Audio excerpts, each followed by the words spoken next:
All You right. can also reach me, Laura, at unitedsound.org. Which is great until they get another Tiffany or another That's Laura. right. And then, Yeah. so to log on down, I guess you guys down in the participants, I think if you go to the chat button, you guys can type in your first and last name, your school. I guess your city and state aren't really necessary since you guys are at the university. It's pretty obvious where you are. The high school has different challenges. But if you guys can type that in right now, that way Laura will have, Yeah, try. yeah. Right, I put enter and I was trying to like space enter. Okay, you said name and what else? Sorry. Just name in your school. And that's enough for me for right now. Okay. Well, I didn't spell university right either, so you'll figure it out. Sorry. That's Tried really, okay. really hard. That's okay. We're pretty laid back around here. Probably. All right. Did you guys get a chance at all to see what we did in October? I have not had a chance to. No. Okay. No? How do you mean? I'm sorry. We had a meeting, a university meeting, college university meeting in October, and you guys weren't there. Yeah, we missed it, unfortunately. We were on our winter break, and I think Elizabeth is muted right now, but I can speak for all of us that we were all like really tired, and Yeah. we put on our It's totally fine. But I was just saying, like, I didn't know if you guys had logged on to review the October meeting, because you guys can do that. Is this on the United Sound website? Yes. Okay. There you go. I don't think there is a university meeting, but if you log on to the high school meeting, you'll get the same material and maybe do a little reminiscing. Basically, what we talked about in the October meeting, or the format of what we do, after we do a little welcome, I just am going to go over some stuff to remember about your musicians, new musicians, and then yeah, talk about what's going good, maybe talk about any struggles you guys are having or any ideas you have for how to improve the whole United Sound organization, and that's about all. So, you know, that's where we're going. In October, we talked about what was called the ABCs of interacting with your musician. And the A stood for age-appropriate attitudes. Many times when we're talking with people with disabilities, if we're not thinking about it, we tend to talk to them like they're little kids. And so keeping in mind that they are your same age, and they're interested a lot of times in similar things to you. Might not be exact. Granted, I have had kids that still are like My Little Pony lovers. But, you know, as far as their day in and day out stuff, you want to keep it age appropriate. So keep an appropriate tone of voice and just demeanor about yourself. The B of the ABCs we said was to be sensitive to their senses. And the reason for that is because many students, especially those with autism, are hypersensitive to touch or to sound, flashing lights. Those kinds of things can set them off pretty quickly. So it's important that you have a relationship with your musician to know, is it okay if I come over and rub you on the back and say, good job?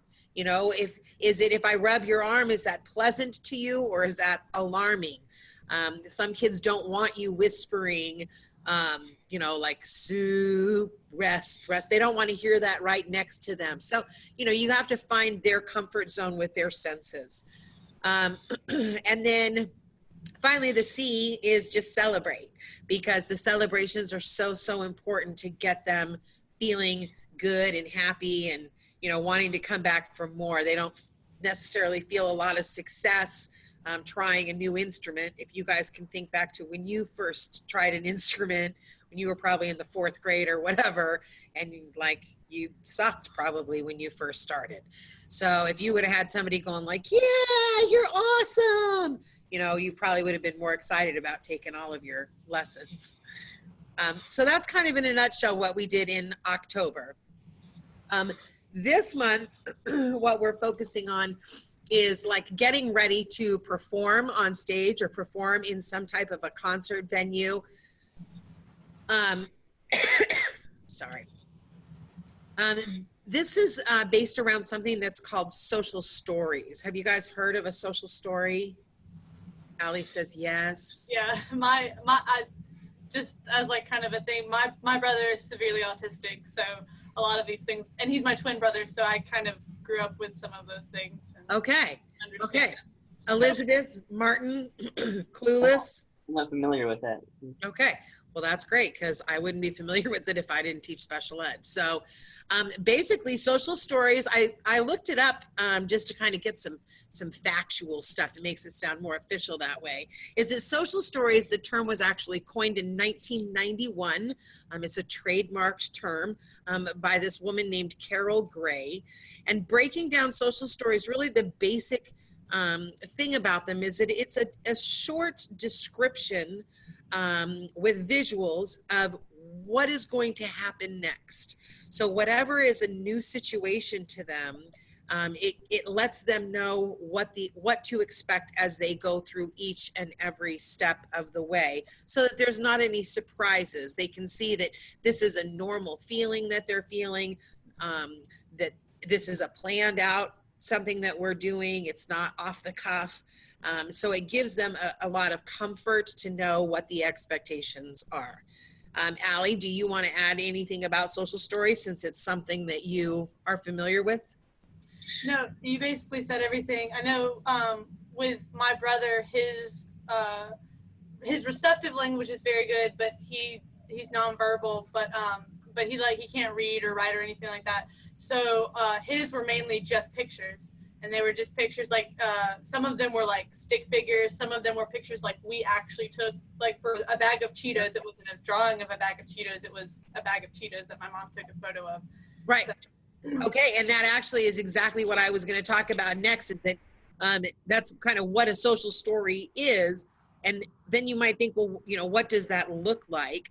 And like Allie was saying, sometimes it might just look like stick figure drawings, an old-fashioned comic strip of an image, and then what's happening in a sequential order. And so back in 1991, things were a little more primitive than they are. So there were a lot of stick figures kind of drawings. We were paying for pictures at that point to get them developed. Now with technology, social stories look a lot different because we are able to use actual images of things, or we can find cute clip art or GIFs that go, give kids a chuckle or make them more interested. So like now, I think a lot of them might look like a Google slideshow, or something to that effect, where they can click through and they can see what's happening. In fact, I started making an example of one to share with you guys after the meeting. And it was kind of fun going through and finding little pictures and stuff to put in there. And then it's something that you can revisit at each meeting leading up to your performance, or whatever it is that you're going to be doing concert. I have actually a little example of one. Laura's going to try and share it for us.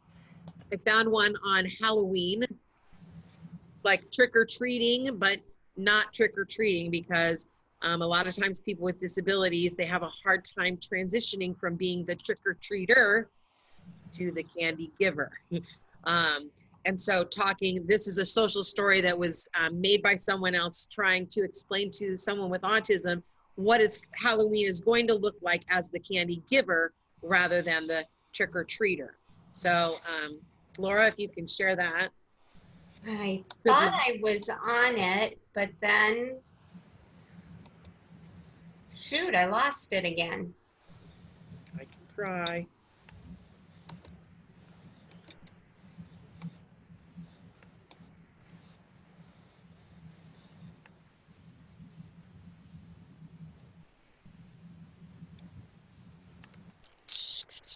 Bear with us. Remember, we're older than you.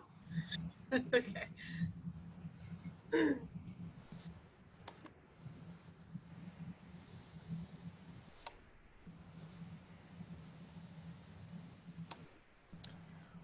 When it happens, you guys will be excited. I know. So Anders, who's my brother's, that's his name. he actually, I mean, he's always been like, the concept of trick-or-treating and stuff for him has been like, whatever, I don't care. But recently mom is, especially since I've moved out, my mom has been just, they dress up as like an Auburn football player. Like he dresses up as one, she does a cheerleader, and then they hand out candy. Oh, that's cool. I thought that when you said that, I thought of them because she had just posted all those photos and stuff.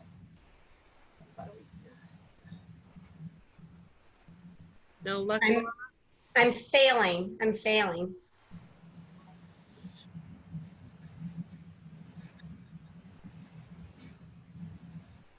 I swear it's really good, you guys.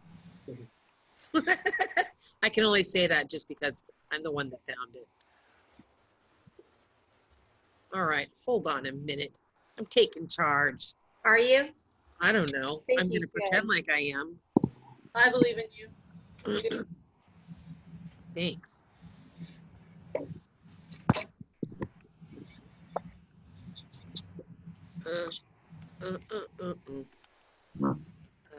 Share. Shoot. It didn't work. Maybe if I do this. Ah, got it. I got something. Okay, you got that. Now let's see.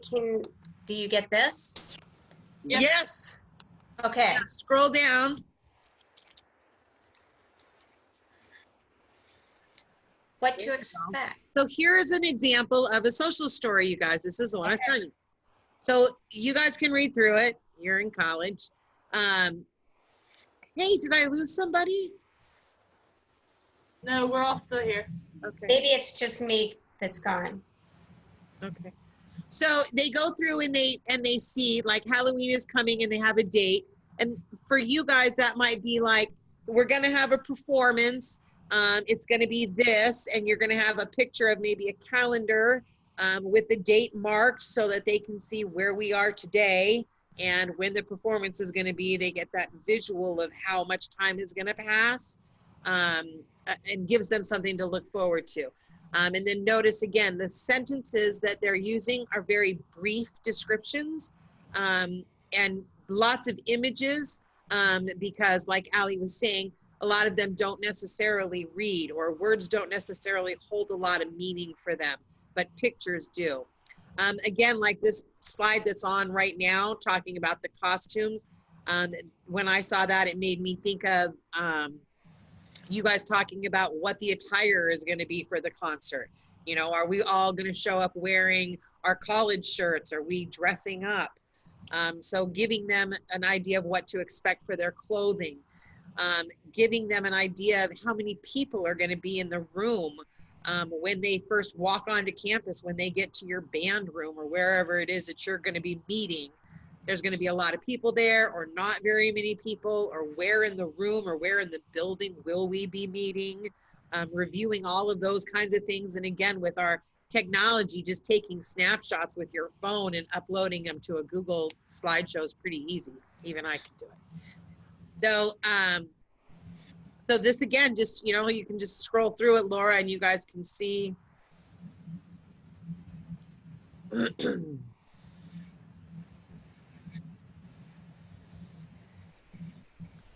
See, and oh, that last one that she showed, that reminds me how it says, like, I will try and stay in my house. Because for, like in our last meeting, some of the kids said like, oh, the kids in the middle of the performance wanted to stand up and go look at their parents in the audience.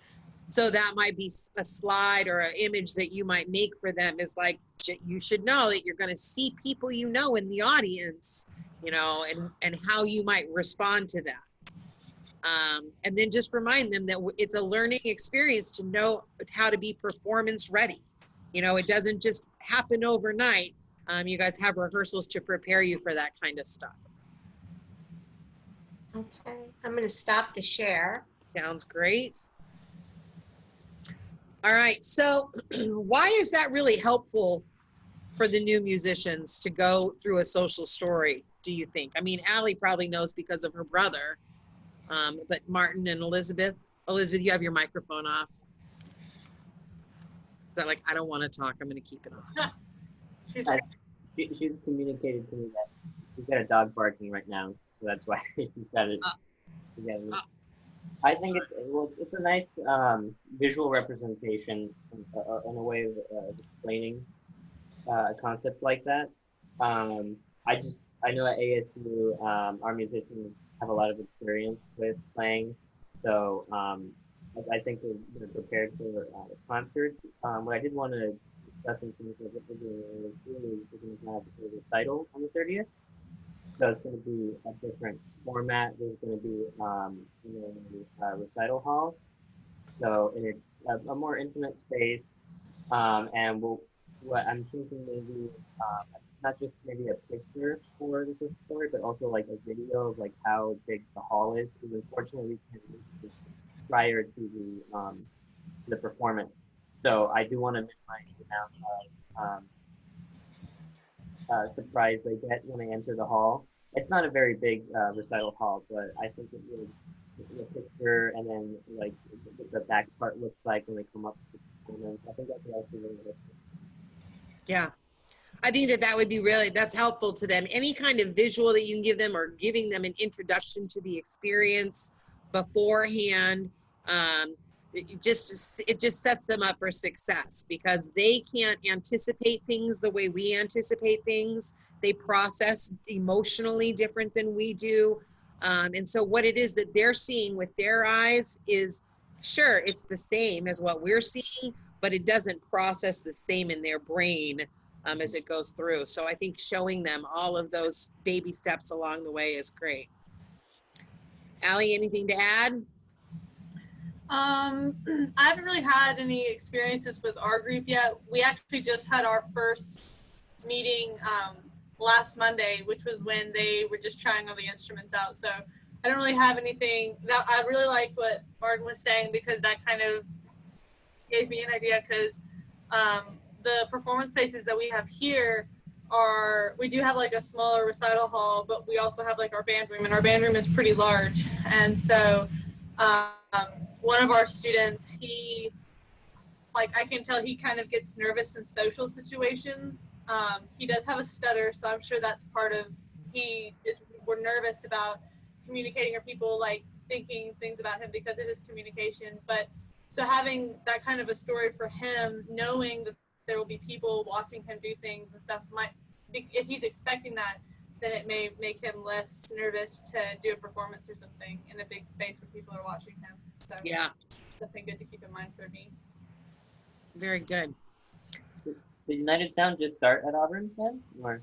Yeah, this is actually, we actually just started it this semester, and we kind of started it rather late. Like, I don't think we really started doing the whole process, until like the end of August or beginning or middle of September. So we just now got everything kind of processed and all that stuff. And like I said, we just had our first little meeting with our students choosing their instruments last Monday. And then we're not meeting with them tomorrow because all of us that are the peer mentors are having a thing that we have to do. So we're actually not going to meet again until the next Monday. So we're kind of in this weird space, but we only have 4 participants. But they seem all really excited about it, so that's good. Yeah, and 4 participants is a great way to start. And I've had as many as 10, and then this year right now I have 5. But it's just the most rewarding thing. Martin, you've done United Sound before? Yeah, I did it in high school at Brophy. Okay. That was, I think that was one of the, it was probably one of the like 4th or 5th high school in Arizona. I don't remember actually, but it wasn't one of the first ones. But I did it at Brophy for 2 years, and then I did it last year at ASU. Okay. The Ensemble chapter is the newest one because I think the football, the marching band team had a United Sound chapter. Right. You have Rebecca Jansen, I think, in Rebecca. Yeah. I knew Rebecca. She was my student, and we went to the Rose Parade together. For like Allie, you wouldn't know, but we had several students that went to the Rose Parade and marched all 5.5 miles with the Honor Bands of America. I wish we could go to the Rose Parade. You what? I wish we could go to the Rose Parade. Yeah. Yeah, it was pretty. So anyway, the social stories really will help to reduce their anxiety and help them feel more comfortable.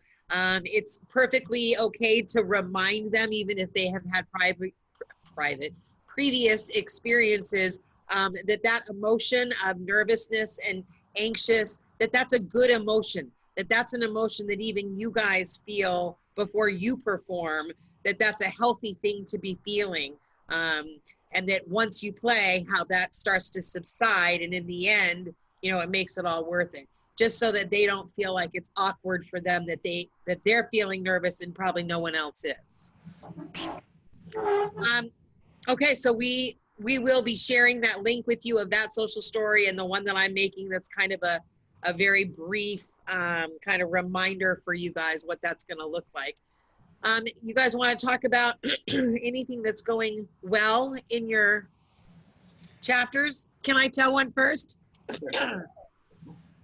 We just had our first meeting with our new musicians on Tuesday, just before Halloween. And I was telling the high school kids that it was so exciting, because of the 5 of them, literally like 4 of them showed up wanting to play percussion.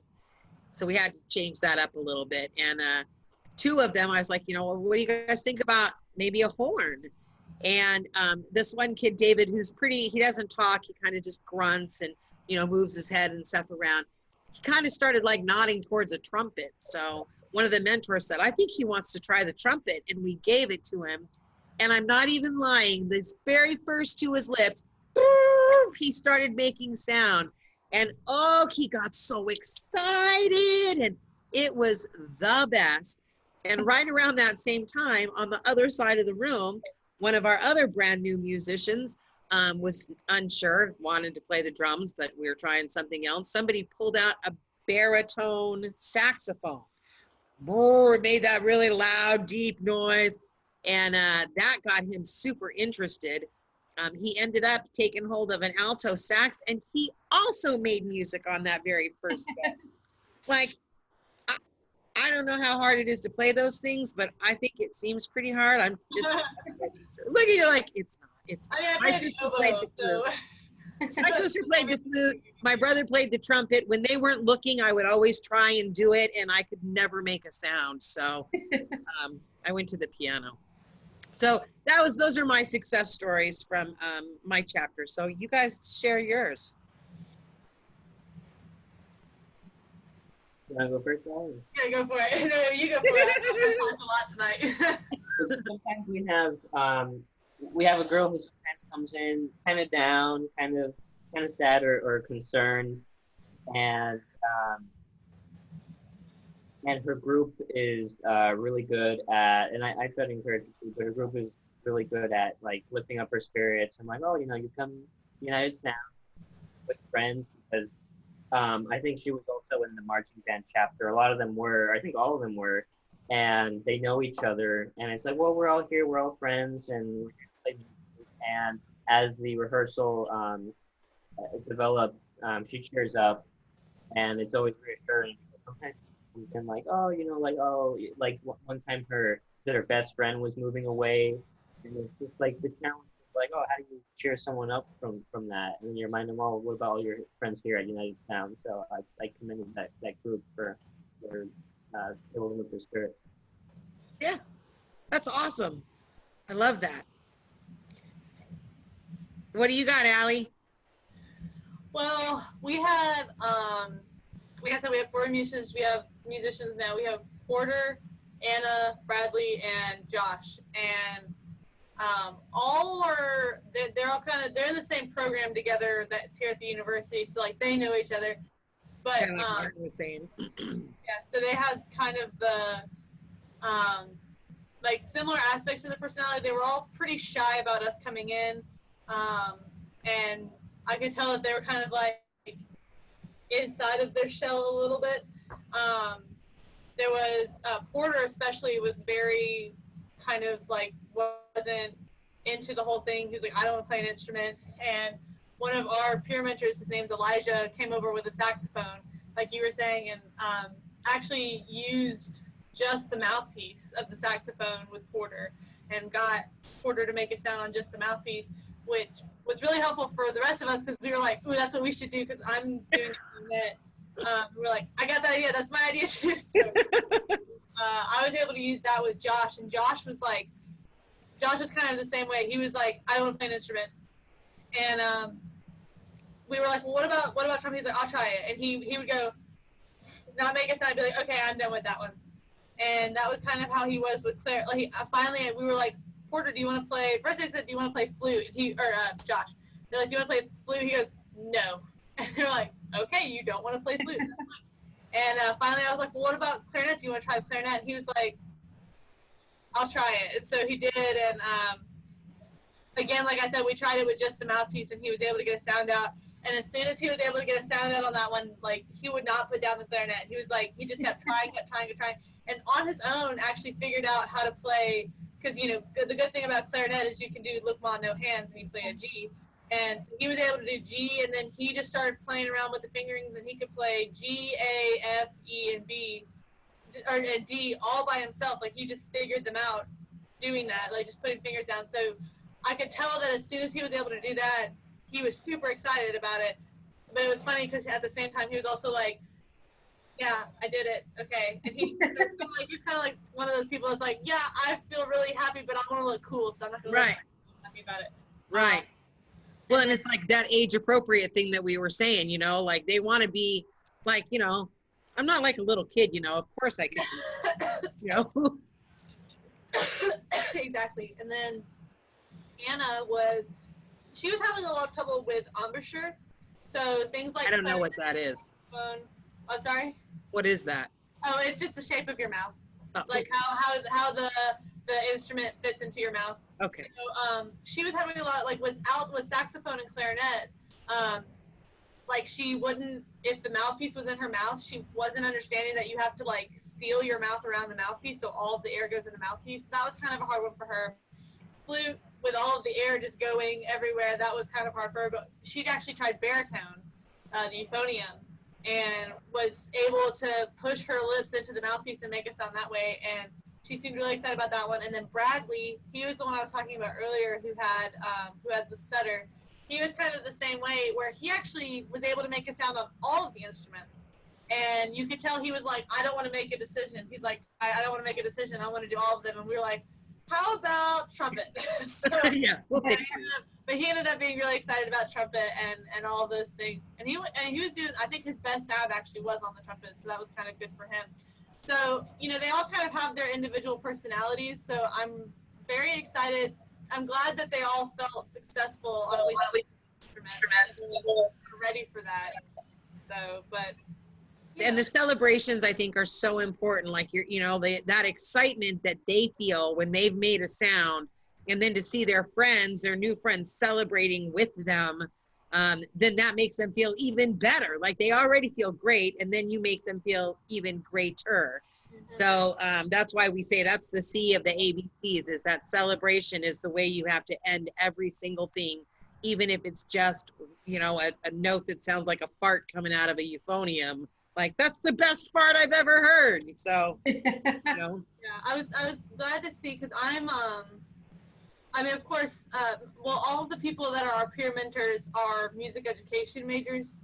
And so all of them have to go through like classes like at Auburn, it's RSCD, but it's the exceptionality and diversity of special learners, basically. There you go.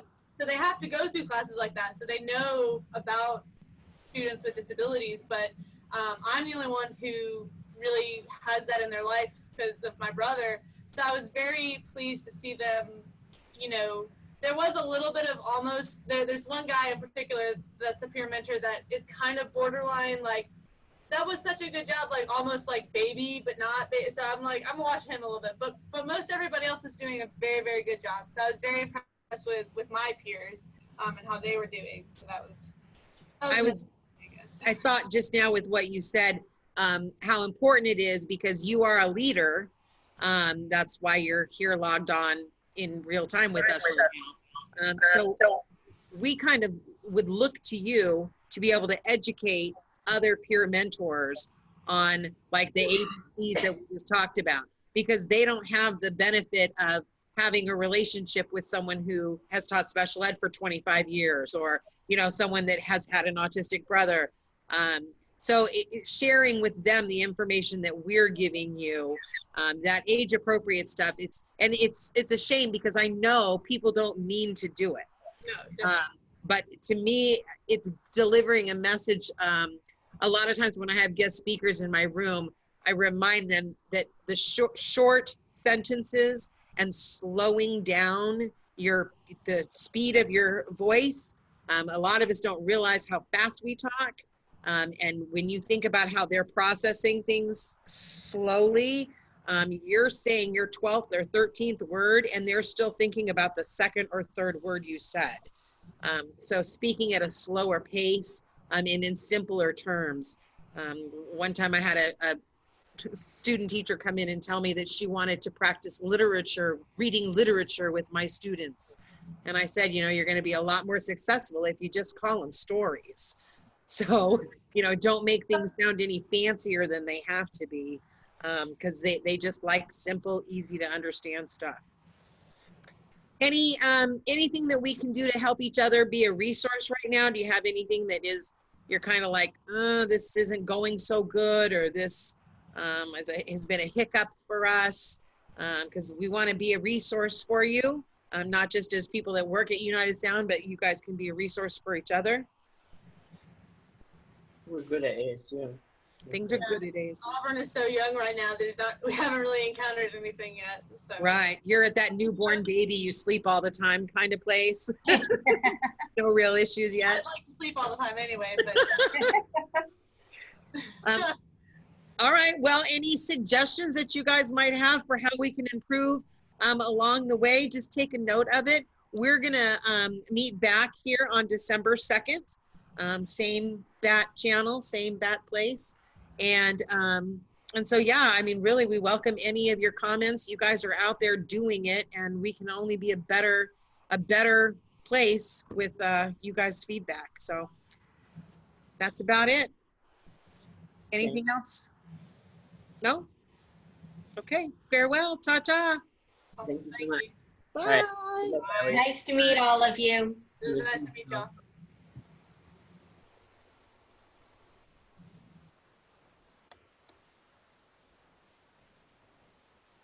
Yeah, I think it's just us again. Yay.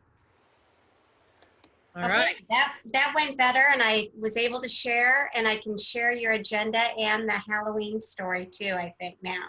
Oh, that would be great because, yeah, I mean, ultimately, if you can share those things with the people that are logging on so that then they have like, oh, yeah, okay, this is what we talked about, you know, but it's that special ed teacher in me. My friends are always telling me, Tiff, it's not a special ed world.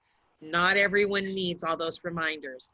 So No, I think you're just doing such an outstanding job, and yeah, just keep up the good work. I love the agenda. I love the both weeks now. I thought that, or not both weeks, both months now. I think that it's really been a great agenda and very helpful. Good. So, and I think that the students are participating well. I wish we had a few more of our college kids we on didn't have board. any college last time. Well, that's what Doreen said. And so, in fact, she told me that she said, just log into the 2 high school meetings, because she wasn't even sure anybody would even show up for this. Yeah, I wasn't sure either. And I was kind of secretly hoping no one would show up so that I would have time to go run. That's time. Yes. So now we have a little bit of a break. Yes, till 9 o'clock. So I'll come back on like somewhere between 10 to 9 and 5 to 9. Yes, me And, too. And also the last time our West Coast meeting was not as well attended. I think our West Coast meeting had 10 or 11 attendees. Okay. So, and maybe that'll pick up now that we're in October. We have a lot more up and running clubs, but we'll just see how that goes. And you're right, because believe it or not, we have a lot of chapters that are just beginning to start now. They won't be fully up and running until second semester. Well, you're kind of like that too, right? Well, we got a new band director this year, and Jennifer. Yes, Yeah, and she did United Sound at her last school, but right. she's doing marching band. So she goes, can we wait until marching band season is nearly over? And Sure. it's like, of course, you know, I mean, Right. so it's a new, kind of a new thing at the school because of Jennifer. And we don't have any, well, no, we have one returning new musician because so many of our new musicians last year graduated. I Okay. graduated That's 11. unusual. So Yeah. So a lot of schools are, and we have new chapters too, and it takes them a while to get up and running. Yeah. You know, the so, logistics are tough. oh, well, yeah. And it's just, you know, they just don't get onto the full registration process and that kind of thing. So anyway, it doesn't matter when you start. So I'm not really surprised with some of the colleges that they're a little bit slow, and the western side too. I feel like I understand why we might have fewer chapters, even though we have a lot in Arizona. Really, we don't have a lot of chapters on the western side of the United States. It's because the states are bigger. Maybe it is. So anyway, All right. take a break. I'm going to go get something to eat. I'll see you in a little bit. Okay, bye. Okay, bye.